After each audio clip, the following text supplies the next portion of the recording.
I never thought betrayal would hit me so cruelly, but that evening changed everything. I had been working late, eager to get home early and surprise my wife.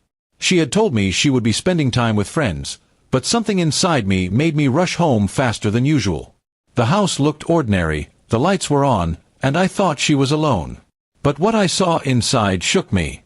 As I quietly made my way to my bedroom, laughter and strange sounds reached my ears. My heart was pounding, denying what my mind already knew. I opened the door, and there she was.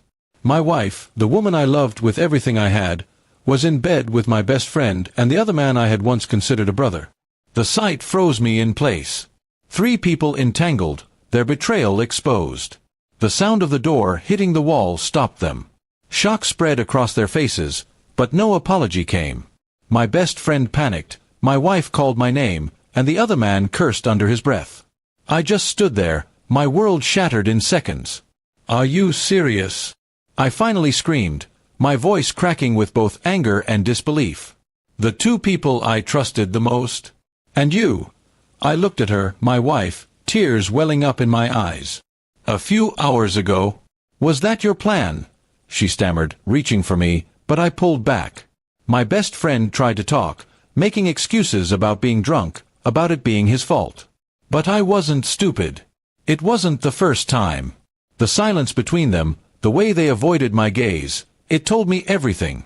My wife had crossed every line, and my so-called best friend had spit on years of loyalty. I felt a strange peace inside me. The shock burned into something else. Explanations. I didn't need explanations, not now. I told them all to get out. My wife begged, my friend tried to reason, but my silence was more terrifying than my anger. One by one they left, leaving me standing in the ruins of my own marriage. That night, I sat in the living room, staring at the wedding picture on the wall. I remembered every promise, every vow, and how easily she had broken them. My chest ached, but I knew this was the end. This profound betrayal could not be forgiven, not by me. The next morning, she returned, her face pale, her eyes swollen from crying. She fell at my feet, begging me to listen, swearing it had been a mistake. But I looked at him and saw nothing but lies. I told him we were married. He beat her with his bare hands. I packed his things and put them by the door. It was painful to watch him leave, but it was also freeing.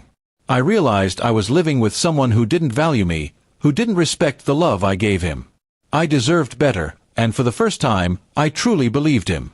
My best friend never showed his face again, and I didn't care. The other man became just a name I refused to remember. What mattered was that I was picking up the pieces of my life and moving on without them. Friends and family were shocked when I told them the truth. Some pitied me, others expressed anger on my behalf, but I just wanted peace. I didn't need revenge, because leaving was the strongest revenge I could take. Over time, the pain faded, replaced by strength. I've learned that betrayal can only break you if you let it. Instead, I used it as a lesson, to trust yourself, to value your own worth, and to never settle for someone who can't be true. In the end, I wasn't destroyed. I was reborn. My wife lost me, my best friend lost me, and I walked away with something they could never touch again: my dignity.